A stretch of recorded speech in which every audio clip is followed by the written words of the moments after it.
Over the course of the day, the New York Post has reported, and I also heard that it's connected to a larger investigation into classified leaking that extended into the Biden era.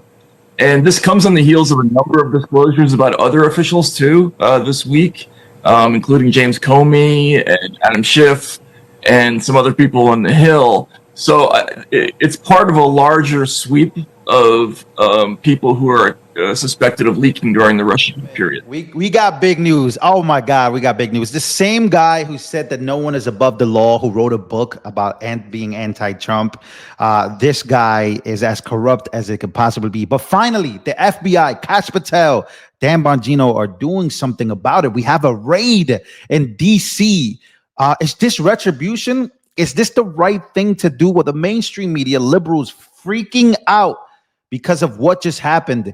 And boy, oh boy, let's actually go to the breakdown of this, because man, this goes deeper than you can actually imagine. But finally, we have someone being raided, and you won't believe who many are saying is about to be next.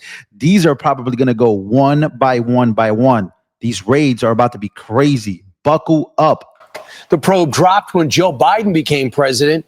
So is this picking up where that left off, David? It's possible. I don't know with 100% certainty, but it is notable, guys, that John Bolton, Ambassador Bolton's security clearances were stripped earlier this year by President Trump.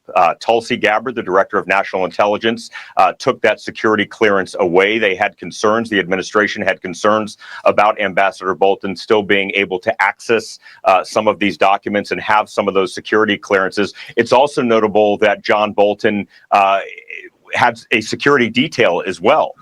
Because of the threats from Iran on his life, that security detail, that government federal paid security detail, was also taken away by President. Wow. So man, this is wild, man. Let's actually go back real quick. John Bolton, remember when the FBI raided President Trump?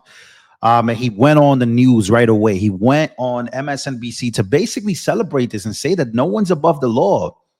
Like, let's just go back in time to actually know who this guy is. Take a listen to this wild clip. Any given moment. But I don't think he cared about the classification system. I don't think he appreciated the sensitivity of this information, and he didn't appreciate the sensitivity of how it was often acquired, the so-called sources and methods. So this had been briefed to him before I arrived. It was repeated frequently. I think it simply had no impact on him whatever. Just his desk. Some days he liked to eat a lot of French fries. Some days he took classified documents. He wanted them. Why did he want them? Because he could get them. Yeah, so this is the same guy who was screaming that no one is above the law. No one's above the law. Trump deserved this. Trump could do whatever he want. And the mainstream media is losing their minds. This is the worst part about it. It was brought to you guys by Noble Gold. We have a sponsorship. Let's go shout out to them. If you're getting close to retirement or just thinking ahead, you've probably done a solid job of saving. But there is much more that people just don't consider. How much money is just sitting in cash? It might feel safe, but holding on to cash guarantees one thing: you're losing purchasing power. That's why more people are looking at real assets like physical gold and silver to protect their savings. And one company that makes it easy is Noble Gold Investments.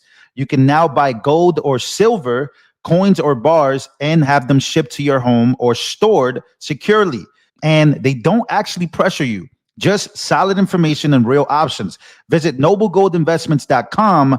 Noblegoldinvestments.com. Go today to noblegoldinvestments.com. It is. This is John Bolton. This story goes so deep because this is the beginning of, again, what many people were expecting from the Trump administration, as far as an all-tell-all book that he wrote in 2020. Basically, this guy, Trump previously threatened, and they all thought Trump was going to go to prison, by the way. This, like, John Bolton was so confident. All these liberals were so confident that Trump was going to go to prison. So now they're all melting down about it. But here's the truth. Scott, I mean, what do you see here?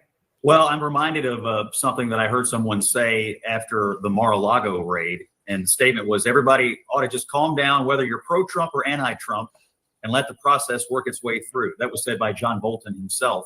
after the Mar-a-Lago raid on Trump. Look, I try not to engage too much in conjecture on these things. All we really know is what Caitlin just told us, that this is related to an investigation regarding information he put in his book. We know that they're searching for things, and that's it. That's what we know. And so Ambassador Bolton's previous views on this were that processes should be allowed to work their way through. I assume this one will work its way through. And if he has not disclosed any classified information, that will be fine and good. And we'll talk about that. And if he has, I'm sure we'll talk about it as well. Scott. Yep.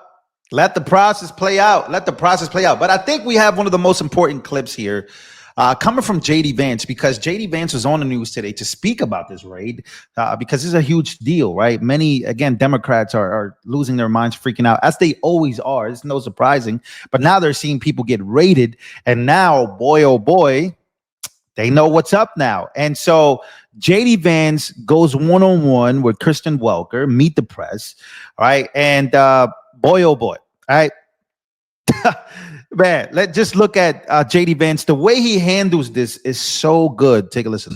We've learned that the FBI is searching the home of former Ambassador John Bolton, his office as well. Sure. Can you tell me, why is the FBI raiding Ambassador Bolton's home and office? And did the White House get a heads up?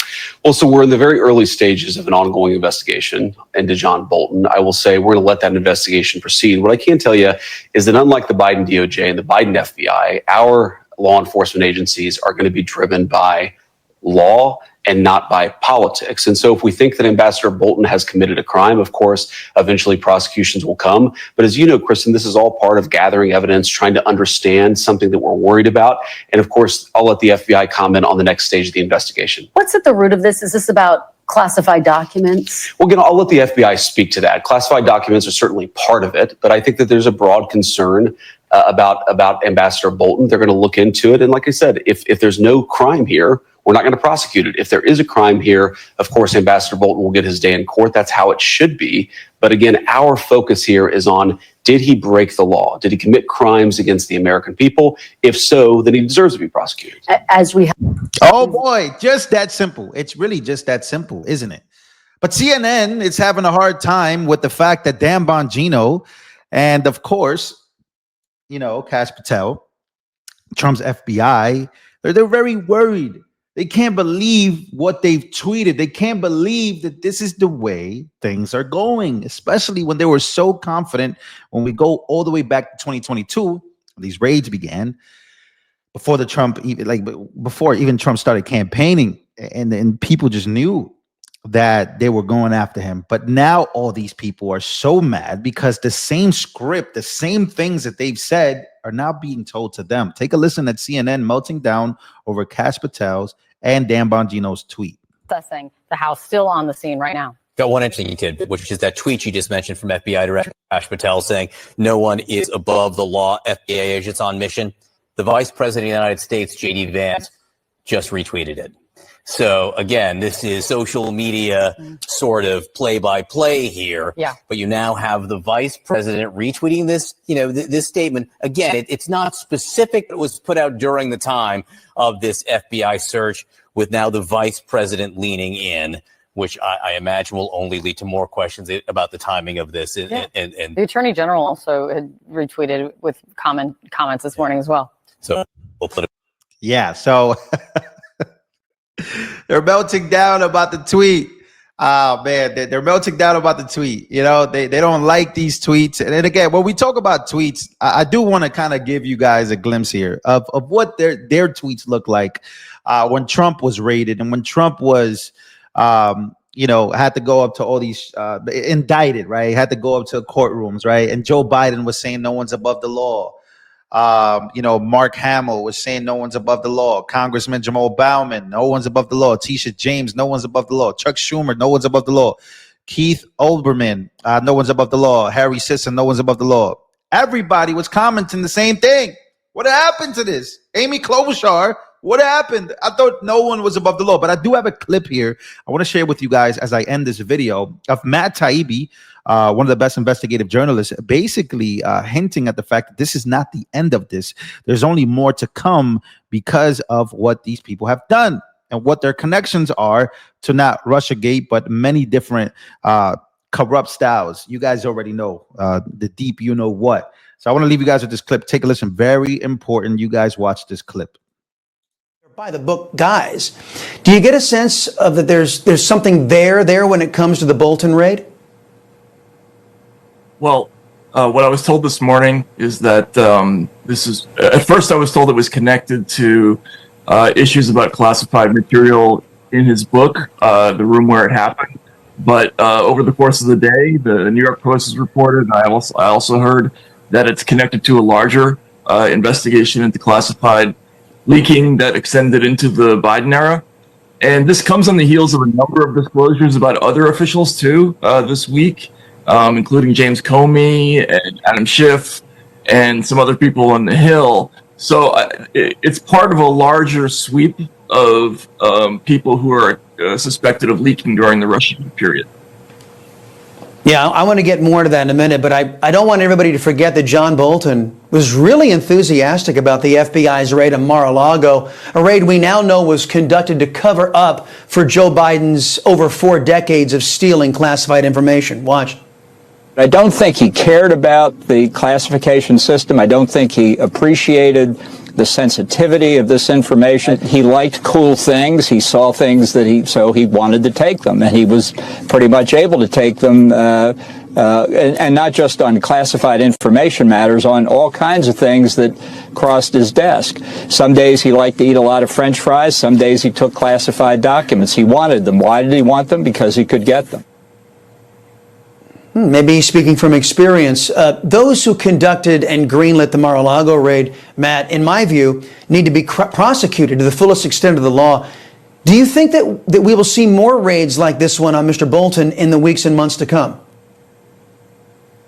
That's what I've been led to believe, and I think the reason that you're seeing Bolton first in line, even though he may not be the primary target of these investigations, is that there's a statute of limitations issue.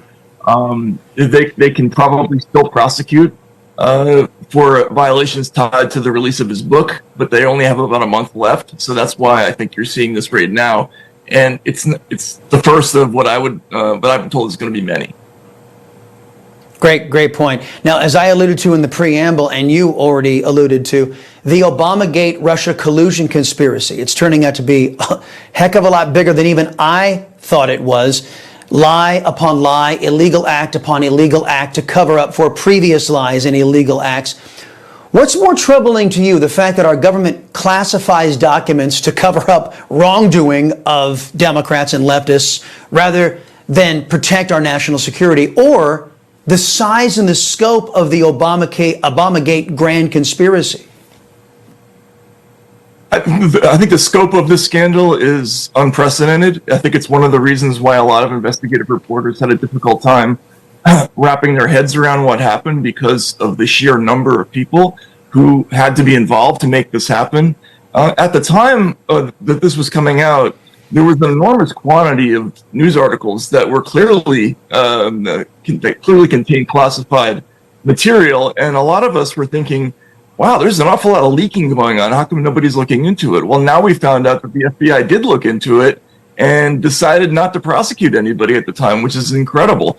So there was an awful lot of this behavior going on, and it was throughout the government, in multiple agencies and on the Hill.